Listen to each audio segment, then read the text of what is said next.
The war opens with the First Battle of St. Albans, which was unplanned. The battle occurred when the Yorkist army met the Lancastrian army at St. Albans on May 22, 1455, while heading south to London.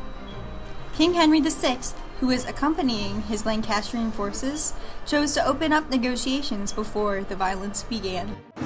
You there, find out the Duke's purpose here with a force so strong. Right away, Your Majesty. State your business here. I bring a message from the king. Go on. He inquires as to your purpose here with so many men. We wish for the king to hand over the Duke of Somerset. He has been disloyal to the king. I will bring your request to the king immediately.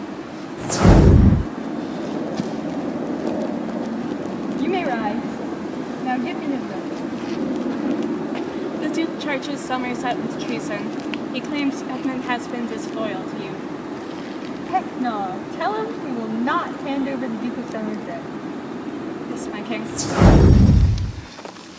He said now. We'll have to figure a compromise.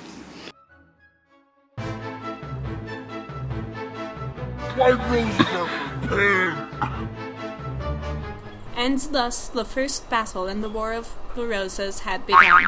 King Henry VI was wounded and hid in an abbey in St.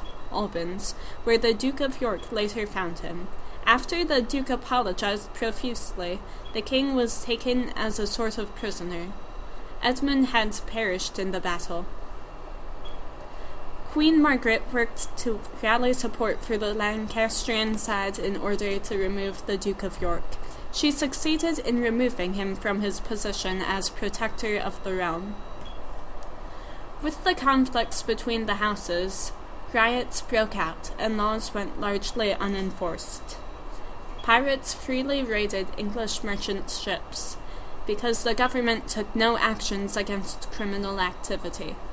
Civil war erupted. York gained the support of Warwick and his father.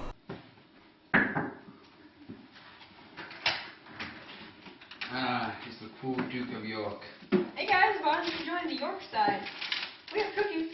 Well, I'm sorry. How about you, son? What type of cookies? All the cookies. Shut up. Okay.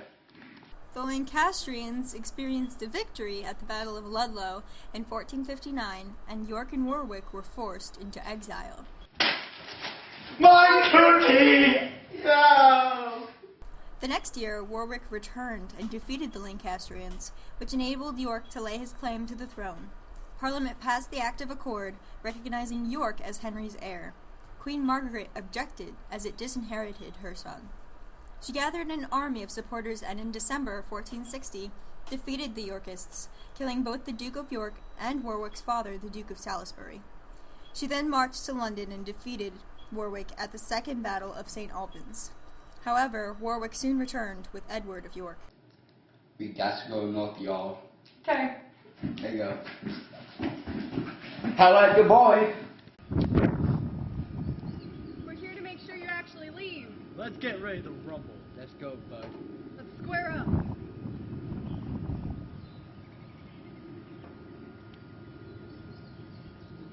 Be over here.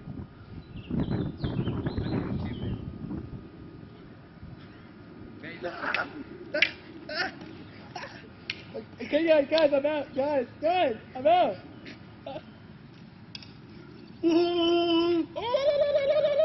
Alright, that's good. Victory, tweet! Edward of York was crowned Edward IV following the York victory. After 3 years, Henry VI sneaked back into England with the plan of raising an army. He was caught by Edward's supporters and imprisoned in the Tower of London. Edward became a skilled king. He generated income and prosperity for the nation and reduced burdensome taxes. His main mistake, however, was antagonizing the Earl of Warwick by marrying a commoner. Dearly beloved, you may kiss the bride. Why are you wearing this commoner? Warwick reacted by supporting a series of rebellions that resulted in Edward's capture. He tried to rule in Edward's name but had no support in Parliament, so he set Edward free and let him be king. Warwick realized he needed assistance in order to regain the throne. He allied himself with Queen Margaret and helped bring King Henry VI back to the throne. However, Edward again defeated Warwick in April of 1471 at a battle taking place in Barnet. Warwick was killed in the deadly skirmish. Soon after, in Tewkesbury, the same year, the Lancastrian heir was killed.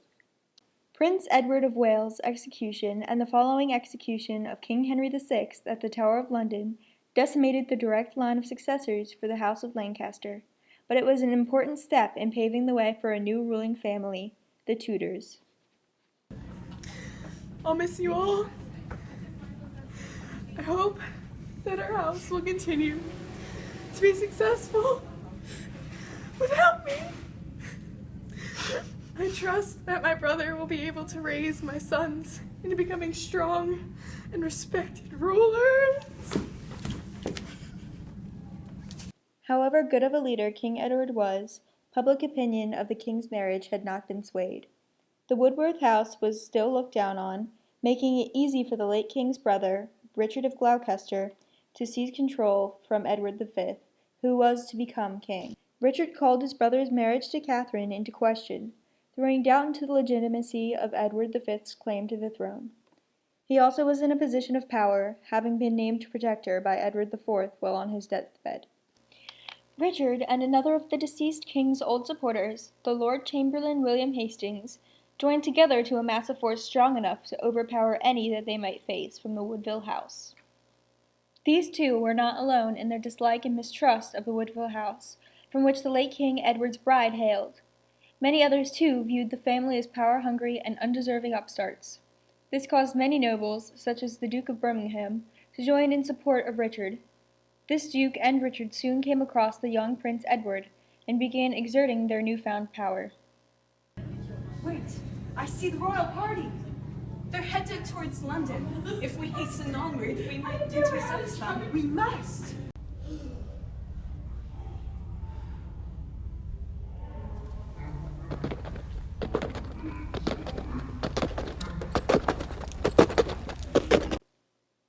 The two managed to catch the party ahead and stalled the group comprised of the 12-year-old Prince Edward V, as well as the Lords Rivers and Grey. Richard and Birmingham dined amicably enough with the lords that night, but arrested the men the following morning. Earl Rivers and Richard Grey were sent to Pontefract Castle in Yorkshire and executed that June. The excuse of a conspiracy against the young prince, who they took into their custody for protection, was used.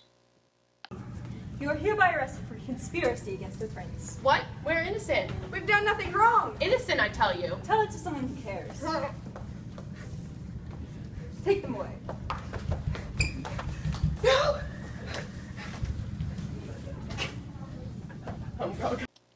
Following this loss of control over the crowned prince, Elizabeth Woodville fled to Westminster with the remaining prince and her daughters. She continued planning for the crowning of her eldest son. Her brother-in-law, however, had different plans. First of all, he tricked the queen into sending her only other son to him. Then, just a few days before his nephew's coronation, Richard had the princes declared illegitimate due to the marriage between King Edward IV and Elizabeth of Woodville being invalid, as the king had previously had a betrothal to another. According to the customs at the time, this easily could have invalidated the subsequent marriage to Elizabeth. Elizabeth was almost universally disliked, causing Richard to have minimal problems in convincing an assembly of the illegitimacy. In addition to this, the late King Edward IV's own legitimacy was questionable at best at the time, adding to the strong support of Richard's case. Richard threw the boys into the Tower of London. Are we arrested, Uncle? Did you do something bad? Of course you're not arrested, boys. This isn't just a prison. It's also a royal residence and an office. Just think of it as another place to live in. Now go play. Aren't I supposed to be king? That's all taken care of.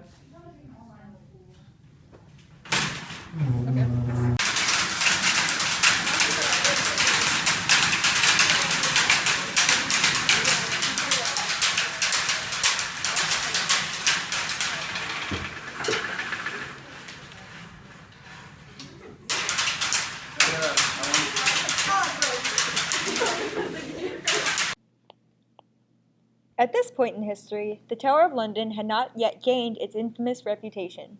Many royals had been thrown into it, but it still mainly served as an armory instead of a prison. By throwing the two princes into the tower, Richard was not truly arresting them. This was a good path to take, as it allowed Richard to have complete control without being forced to dirty his own hands. Richard of Gloucester called an assembly which quickly asked him to take on the crown as the only legitimate heir. He readily agreed after a show of seemly reluctance. Richard was crowned King Richard III on July 6, 1483. His reign would prove to be the last of a Lord of York, as well as the last descendant of the Plantagenet dynasty, which both Yorks and Lancasters came. The boy princes, however, remained in the tower. For a while, they could be seen and heard playing in and around the tower. Around June of 1483, however, the boys seemed to disappear. Rumors began to circulate that Richard had murdered the boys. Richard did nothing to combat the rumors, and spring of the following year had his own son named heir. Rumblings of discontent grew from this, and these quickly turned into full-on rebellions led by Richard's old ally, the Duke of Birmingham. Go. Honey, you're stupid.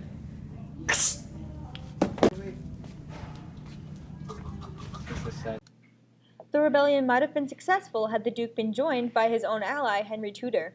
However, Henry did not appear as planned, as he was in exile in France and unable to sail to England due to storms, and the Duke was defeated.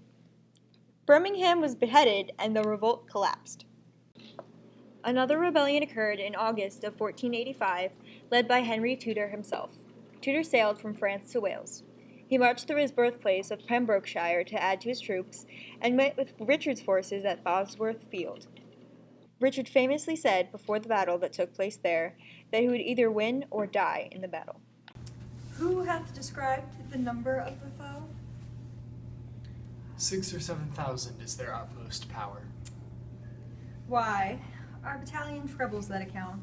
Besides, the king's name is a tower of strength, which they upon the adverse party want. Up with my tent there, valiant gentlemen. Call for some man of sound direction. Let's want no discipline, make no delay. For lords, tomorrow is a busy day. The weary sun hath made a golden set, and by the bright track of his fiery car gives signal of a goodly day tomorrow. Sir William Brandon, you shall bear my standard. Give me some ink and paper in my tent. I'll draw the form and model of our battle. Limit each leader to a several charge, and part in just proportion of our small strength. My Lord of Oxford, you, Sir William Brandon, and you, Sir Walter Herbert, stay with me. The Earl of Pembroke keeps his regiment. Good Captain Blunt, bear my good night to him, and by the 2nd hour in the morning, desire the Earl to see me in my tent. Yet one thing more, good Blunt, before thou goest. Where is Lord Stanley quartered, dost thou know? Unless I have mistaken his colors much, which, well, I am assured I have not done. His regiment lies half a mile at least south from the mighty power of the king. Charge!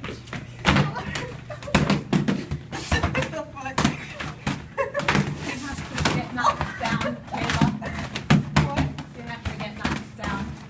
Oh, I'm up. Yeah, you lose. No.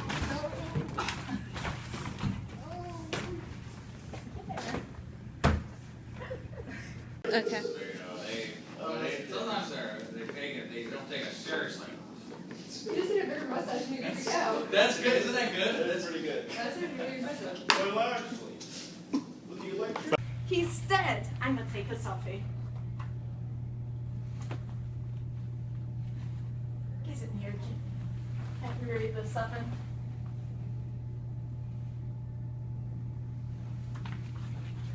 We won.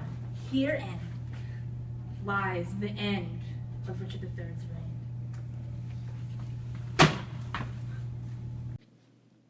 Henry Tudor was crowned King Henry VII on October 30th of 1485.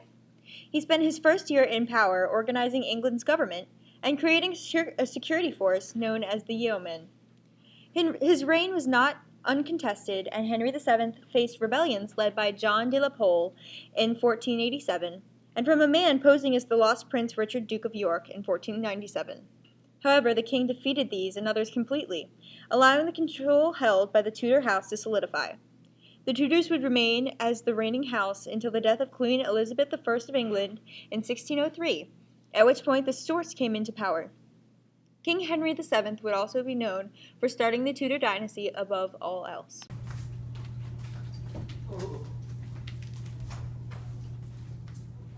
You are now crowned Henry